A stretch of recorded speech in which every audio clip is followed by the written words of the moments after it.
Hey guys, and welcome to another brand new video. In this video, we actually have some very intriguing news over here, and in all honesty, kind of a crazy partnership I myself was never really expecting. And you guys can kind of hear it, can see it correctly over here, where it does seem like Microsoft and Xbox, as well as Nintendo and the Switch, are actually now forming an official partnership, and they now have a proper 10-year agreement for them together to go and, well, bring a lot of cool games over here to the Nintendo system. Now, this is something that's been a little bit on the intriguing side because we saw some public things and some public notes in regards to it, but at the same exact time, this was just not the news I was expecting really late at night. I'm recording this video really late, but I'll probably just schedule it where it's a little bit more on like normal hours, I guess, over here, but very cool news to go and talk about and dissect nonetheless. So make sure you guys are subscribed with the notifications on, as well check out the Twitter and Twitch stream down below if you guys want to follow. We have the Target and Amazon links too, and of course I want to hear your thoughts and comments on if this is something that you guys would utilize on your Switch, if you guys will pick up any of these games, or if you guys think this might be a really weird crossover deal. And let's dive into the news. So, well, this is probably the biggest thing I would probably say as of today is that, well, Nintendo and Xbox now have a proper future together. This has been blown up on the news articles, and I'm sure you guys will probably hear about throughout the day, where Microsoft signs a 10-year deal to bring the future Xbox games, including Call of Duty, to Nintendo. Now, I'll be honest, this is definitely not what I was expecting as a random news thing. We did see a few notices from Phil Spencer. We did actually go throughout a proper 10-year deal to go and bring Call of Duty and other various games to Nintendo. That kind of came out a few months ago, and that was, in my honest opinion, kind of a little bit of a leverage type deal to basically be like, hey, Sony wants this, let's maybe try to settle for 10 years. It might be a long term, we'll still make money by selling Call of Duty and all these other games, and then also give everyone around, like, another 10 years to make a game. Like, if you're a big company like Sony and you can't make a proper game or game franchise within 10 years, you have like 3 or 4 big AAA games to try out and see, yeah, you're probably a potato, and you probably have to go and figure that stuff out a little bit better. So with this one, it's now confirmed that their deal is at least signed for all of this, assuming the deal goes through. It's kind of funny though, because as of right this second, they still have not actually had the Activision acquisition go through, and well, they're now trying to go and basically future sign deals just because they do believe it's going to happen on almost no matter what.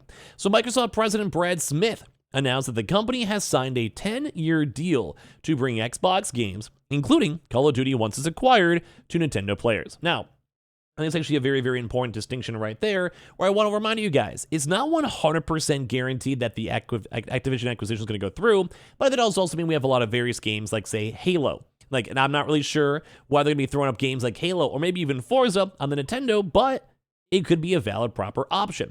And as well, Call of Duty 2, Call of Duties have been on Nintendo before. It's not the world's craziest thing.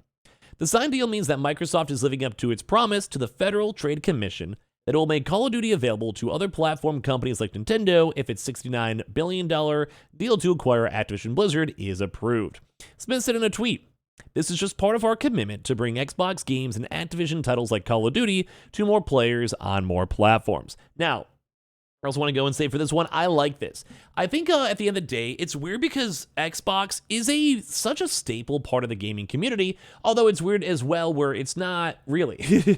Like most of the big games you guys can kind of think about are more so either just general every gaming console, so the game like an Elden Ring on PlayStation, Xbox, and PC. And as well, we do have iconic games like, say, Halo, but as of right this second, I do think Sony's been kind of taking away a lot of the basically gamer rights. Same thing with, well, Nintendo, where Nintendo itself is a, well, big game. They have Mario, they have Zelda, they have all these other various big IPs, and one of the biggest gaming companies in the world. But right now, it doesn't really seem like Xbox is like the heavy hitter right now. But they do have a few cool games and games I myself wouldn't even mind playing. So the binding agreement means that Nintendo players will get the games on the same day as well. This is probably the biggest note to also mention if they include this same deal for Sony, with full features and content priority.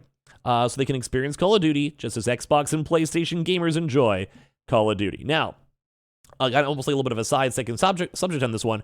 Bro, that's cool and all, don't get me wrong. I like the idea of that. I think it'll turn out great, sure, whatever. But I think one of the bigger struggles with this is, well, you need to have better hardware. It's always the big thing when it comes to Switch. You need to have better hardware. If you get better hardware, then life's good. If you have good games, then life's good. If everything works, life's good. But right now, if you try to go put like Call of Duty Modern Warfare 2 or the next iteration of Call of Duty, yeah, bro, I don't think people are going to be really hyped up for it because I'll be playing Call of Duty on like 480p and like 30 FPS if I'm lucky. Same thing too with the online multiplayer has always been kind of janky too as well. Like it needs to kind of bump up through Switch Pro if we want people to actually go and utilize their stuff. But I'm intrigued. Like there's certain games, like let's say like Ori and the Blind Forest and Will-O-the-Wisp. That showing up on Nintendo makes a lot of sense. But once again, with Nintendo, they don't really have a really good cloud gaming host. They don't really have good hardware. And of course, like it's probably maybe just a freebie. Like if all these random Nintendo directors are like, hey, we get a random 10-year deal with Xbox for basically nothing. Like, why not? We just have to sell the games. We get a bunch of free money, a bunch of people, like free people selling stuff. I would say good stuff. I'd be down with this. I would like this at the end of the day. So I'm sure they just took the deal and ran with it. But that's why Sony's a little bit more different, because Sony doesn't necessarily need the deal per se. And if anything, it's actually in their best interest to avoid it and kind of delegate it as long as it has been. So Microsoft said it's committed to providing long-term equal access to Call of Duty to other gaming platforms. The FTC has sued Microsoft for potential antitrust claims, and Microsoft has yet to be able to strike a similar deal with Sony, which is trying to get regulators to quash the deal. The feature priority claim is interesting, because I think that it means that Microsoft will bring the games to a new Nintendo console that has been announced yet. And that kind of goes with what I was just saying, is that the old hardware is so outdated, and if you also are something like Nintendo, I mean, granted, like you can print money no matter what. Like you're literally Nintendo. You can make money, no problem. But one of the bigger deals is that, well, guess what? If you can somehow go and also then leverage a brand new Switch Pro, then maybe try to get more people on your current gen console and also try to push people to go be like, hey, we have better graphics. We have Call of Duty. We're kind of more like in 2023. People might be down with that. So I think it's very intriguing to see.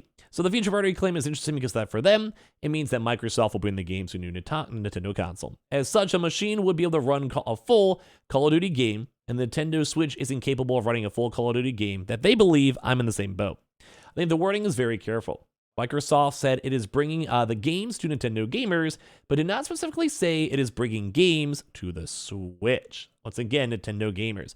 So this is actually the tweet over here from Brad Smith, where we have now signed a binding 10-year contract to bring Xbox games to Nintendo gamers. This is just a part of the commitment to bring Xbox games and Activision titles like Call of Duty to more players on more platforms. Microsoft and Nintendo have now negotiated and signed a binding 10-year legal agreement to bring Call of Duty to Nintendo players, the same day as Xbox. Once again, we'll talk about that in a second, but the same day is a big deal, with more full features and content parity. So they can experience Call of Duty just as Xbox and PlayStation gamers enjoy Call of Duty. We are committed to providing long-term equal access to Call of Duty to other gaming platforms, bringing more choice to more players and more competition to the gaming market.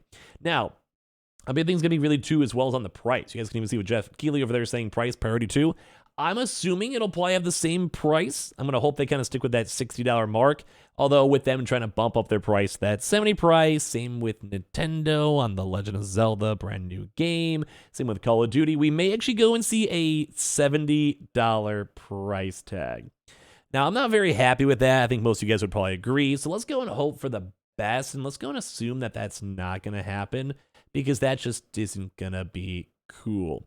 But once again, this kind of leads into an intriguing part, because right now Steam was like, whatever. Steam's like, dude, whatever. They could have maybe worked in a proper contract, and I think Steam is actually probably a big seller for Call of Duty. Not the biggest, but it's probably up there for a lot of Activision games if they show up. Same thing too, they also have to compete with Game Pass and Windows Store as well, so it makes sense. But while Sony, once again, is probably trying their best to go and avoid this the best they can, because we've also been seeing like all this type of stuff too, where they're, well, it's kind of blowing up everywhere. But the one big thing is that I think a lot of folks are waiting to see if this actual Activision stuff is even going to go through still. Because as of right now, there's apparently supposed to be a really, really big closed-door session with people discussing this stuff up in Brussels as of right now, and the hearing will be apparently a last-ditch effort to salvage the deal, which probably explains why Nintendo and Xbox went in public as of right this second to try their best to go and, well, encourage regulators and all these other big companies like the FTC and all these big, like, you know, antitrust companies that are kind of overseeing the deal itself.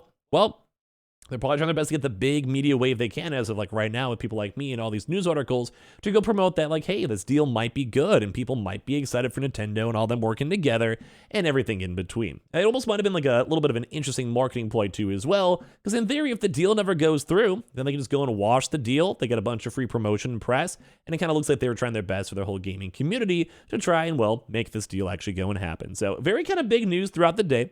Would love to hear your thoughts and comments down below. Make sure you guys are subscribed with the notifications on. We have the Twitter and Twitch room down below. We have the Target Amazon links too. And of course, let me know if you guys are excited to go play some Call of Duty over here on your Nintendo Switch. Appreciate you guys all so much for everything. You guys are all lovely. Have a good day, and we'll have a lot more videos all throughout today.